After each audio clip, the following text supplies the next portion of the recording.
अस्सलामुअलैकुम। तो वेलकम है आपको मेरे चैनल कुक विद बुशरा ज़ेब पर। तो आज कुक विद बुशरा ज़ेब पे बन रहा है ये मज़ेदार से लोबिया कीमा। तो लोबिया बहुत ही हेल्दी होता है और इसके बहुत ही ज़्यादा बेनिफिट्स हैं। तो आगे वीडियो में मैं इसके आपके साथ बहुत सारे बेनिफिट्स शेयर करूँगी। तो चलिए वीडियो स्टार्ट करते हैं। तो सबसे पहले पैन में यहाँ पर हाफ़ केजी बीफ का कीमा लिया है, ये मैंने ऐड करूँगी। ये हाथ का कीमा है, आप मटन या चिकन का कीमा भी ले सकते हैं। और ये 2 मीडियम साइज़ की प्याज ली है, इसको मैंने रफली चॉप कर लिया है, वो ऐड करूँगी। और 2 टेबल स्पून यहाँ पे जिंजर गार्लिक पेस्ट ऐड किया है। और मसालों में यहाँ ऐड करेंगे 2 टेबल स्पून लाल पिसी हुई मिर्चें, 1 टीस्पून हल्दी, 1 टेबल स्पून धनिया पाउडर, 1 टेबल स्पून ही नमक ऐड करेंगे। बाकी नमक मिर्च आप अपने टेस्ट के मुताबिक ऐड करें। अब 2 गिलास पानी ऐड करके अच्छी तरीके से मिक्स करेंगे और लो टू मीडियम फ्लेम पर अब हमने कीमे को गलने के लिए छोड़ देना है। और जब इसमें बॉयल आ जाएगा तो मैं ढकना ढक के इसको लो टू मीडियम फ्लेम पर गलने के लिए छोड़ दूँगी। तो तकरीबन यहाँ पर मुझे 10 से 15 मिनट लगे हैं और कीमा हाफ़ डन हो गया है। तो अब इस स्टेज पे तकरीबन मैं 3 मीडियम साइज़ के रफली चॉप टमाटर ऐड करूँगी और साथ ही यहाँ पर ऐड करूँगी 3/4 कप ऑयल।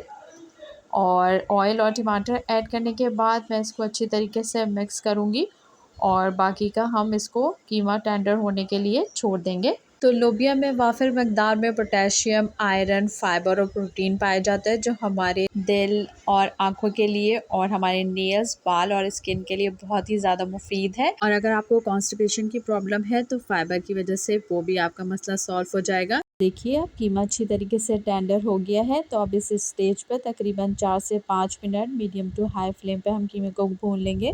और साथ ही ऐड करेंगे यहाँ पर 4 से 5 हरी मिर्चें और हाफ़ टी स्पून पिसी हुई काली मिर्चें और 1 टीस्पून पिसा हुआ गरम मसाला ऐड करेंगे। और अगर आप चाहते हैं वेट लूज़ करना तो ज़रूर से लोबिया को अपनी डाइट में शामिल करें। ये बहुत ही बेनिफिशियल है वेट लूज़ करने के लिए। तो इसको अच्छी तरीके से भूनने के बाद यहाँ पे मैंने 1 पाव लोबिया लिया है, इसको मैंने 1 घंटे भिगो लिया है। तो लोबिया को ज़रूर से भिगो के आपने ऐड करना है। अब लोबिया ऐड करके इसको 1 से 2 मिनट तक हम कीमे के साथ भून लेंगे। जब लोबिया अच्छी तरीके से भुन जाएगा तो यहाँ पे तकरीबन 2 गिलास पानी ऐड करूँगी। इसको अच्छी तरीके से मिक्स करेंगे और लो फ्लेम पर लोबिया को गलने तक पका लेंगे। और वीडियो अच्छी लग रही है तो मेरे चैनल को कर दीजिए सब्सक्राइब और वीडियो को कर दीजिए लाइक। तो बस अब इसको अच्छी तरीके से मिक्स करेंगे और ढकना ढक के लो फ्लेम पर लोबिया को गलने के लिए छोड़ देंगे। तो तकरीबन 20 से 25 मिनट लगेंगे और लोबिया अच्छी तरीके से टेंडर हो जाएगा। तो ये देखिए ऑयल भी ऊपर आ गया है। तो बस अब धनिया से गार्निश करेंगे। इसकी थिकनेस आप अपने टेस्ट के मुताबिक रख लीजिएगा। अगर आपको थोड़ा सा पतला पसंद है तो पानी ऐड कर लीजिएगा। तो ये देखिए हमारा मज़ेदार सा लोबिया कीमा बन के रेडी हो गया है। तो बहुत ही टेस्टी बनता है। इसे आप चावल के साथ खाएं या फिर रोटी के साथ, दोनों से ही बहुत ही टेस्टी लगता है। तो आई होप आज की वीडियो आपको बहुत ही अच्छी लगी होगी। तो इसी तरीके की इंटरेस्टिंग और मज़े मज़े की रेसिपीज़ के लिए मेरे साथ कनेक्ट रहिए और मेरे चैनल को लाइक और शेयर सब्सक्राइब करना मत भूलिएगा। तो नेक्स्ट वीडियो तक के लिए टेक केयर, अल्लाह हाफ़िज़।